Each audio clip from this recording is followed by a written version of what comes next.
اور میں یہ اعلان کیا تھا کہ حویلیوں کے اندر جو میلادالنبی صلی اللہ علیہ وسلم کے جلوس کو روکا گیا اور اس پر بدترین شیلنگ کی گئی ہے، تو انہوں نے 16 تاریخ بروز اتوار صبح 10 بجے ہری پور سے حویلیاں ایک عظیم الشان میلاد النبی صلی اللہ علیہ وسلم کا جلوس جو ہے منعقد کرنے کا اعلان کیا ہے۔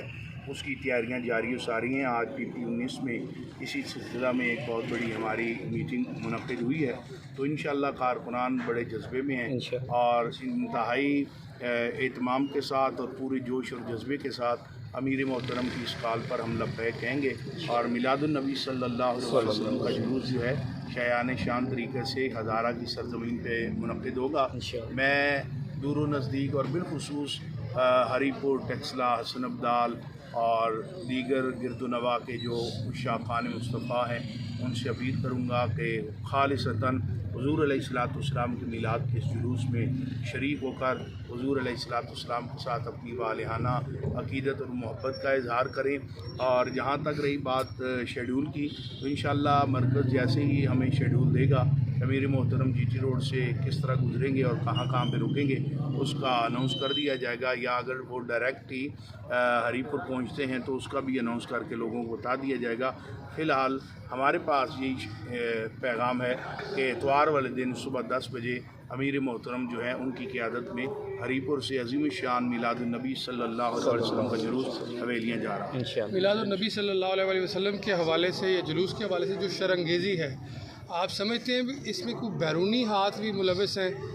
یا اس میں صرف مقامی لوگ ہی ہو سکتے ہیں؟ دیکھیے، بیرونی تو بعد کی بات ہے، اندرونی اتنے ہاتھ ہیں کہ پاکستان کو اتنے مسائل سے انہوں نے دوچار کیا ہوا ہے۔ یہ بدقسمتی کے ساتھ پاکستان کے اندر ایسے لوگ اقتدار میں ہیں جو ہمیشہ دین کے معاملے میں پاکستان میں گڑبڑ پیدا کرتے رہتے ہیں تاکہ مذہبی قوتوں کو جو ہے وہ بدنام کیا جا سکے، لیکن تحریک لبیک پاکستان ان کے ہر اس ہتھ کنڈے کو بے نقاب کرے گی اور کسی کو طاقت کے بل بوتے پر حضور علیہ الصلوۃ والسلام کے نام کا اور میلاد کا جلوس روکنے نہیں دیا جائے گا۔ یہ کوئی بہانہ نہیں ہے کہ وہاں مخالف فرقہ جو ہے ان کی مسجد ہے۔ راجہ بازار کے اندر ایک بہت بڑا واقعہ پیش آیا اہل تشیع حضرات اور دیوبندی حضرات کے درمیان، اور پھر گورنمنٹ نے اور ریاست نے وہاں پہ ایکشن لیا۔ آج وہ جلوس اسی مسجد کے سامنے سے گزر رہا ہے، تو بڑا پرامن طور پر کئی سالوں سے وہ ہو رہا ہے، تو یہاں پر میں سمجھتا ہوں ریاست کی کمزوری۔ واقعہ پیش آیا اہل تشیع حضرات اور دیوبندی حضرات کے درمیان، اور پھر گورنمنٹ نے اور ریاست نے وہاں پہ ایکشن لیا۔ آج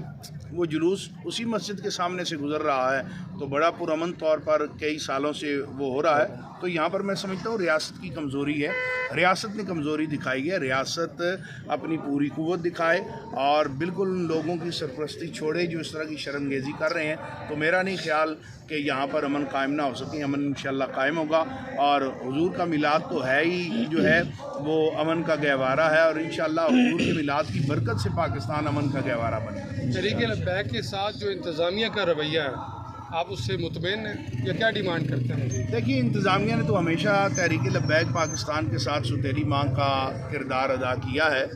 اور ریاست ماں کی طرح ہوتی ہے، انہیں بھرپور ہر ایک کے ساتھ ایک جیسا رویہ رکھنا چاہیے۔ لیکن آپ کے سامنے ہیں، آپ ہم سے زیادہ آگاہ ہیں اور صافی برادری سے آپ کا تعلق ہے، تو آپ بہتر جانتے ہیں کہ آج انتظامیہ جو ہے وہ تحریک لبیک کے ساتھ کیسا رویہ روا رکھے ہوئے ہے، لیکن انشاءاللہ حالات سدا ایک جیسے نہیں رہتے، اور اسلام جو ہے وہ اپنی پاور رکھتا ہے۔ ہمیں اپنی ذات پر کوئی بھروسہ نہیں، لیکن اللہ اور اللہ کے رسول کی ذات پر بھروسہ ہے۔ جن کے نام پر نکلے ہیں ہمیشہ انہوں نے ہی ہماری لاج رکھی۔ لاسٹ میں یہ بتائیں کہ امیر ہیں آپ کے جو مرکزی امیر سعد رضوی صاحب، ان کے خطابات، ان کی تقاریر میں تھوڑی کمی آئی ہے، اس کی کیا وجوہات ہیں؟ نہیں، کمی نہیں آئی، چونکہ سیلاب بہت زیادہ آیا ہوا تھا پاکستان کے اندر، اور وہ سیلاب کی جتنی ہمارے رضاکار تھے ان کی حوصلہ افزائی کے لیے خود جو ہیں وہ میدان عمل میں ہیں، اور جگہ جگہ تو ہمارے ذمہ داران، کارکنان، ہر ضلع والے ان کا ٹائم مانگ رہے ہیں، اور گزشتہ کئی دنوں سے ہم بھی ان سے ڈیمانڈ کر رہے ہیں، لیکن ابھی تک وہ شیڈول ہمیں نہیں مل رہا۔ ان کی مصروفیت جو ہے وہ بے پناہ ہے۔ جوں سیلاب جو ہے اس کے اثرات کم ہوں گے تو پھر میدان عمل میں آپ کو تحریک لبیک اسی طرح نظر آئے گی۔ ہمارا یہ منشور بالکل نہیں کہ عوام جو ہے وہ سیلاب میں مرتی رہے اور ہم سیاست کرتے رہیں۔ آپ کو جو چمک دمک نظر آ رہی ہے وہ سیلاب کی کسی جگہ بھی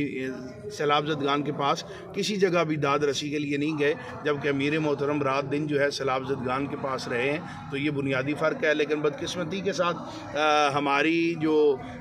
یہ سارا کام ہے سیلاب کے حوالے سے بھی، وہ بھی میڈیا کی نظر نہیں ہو سکا، کیونکہ بہت سے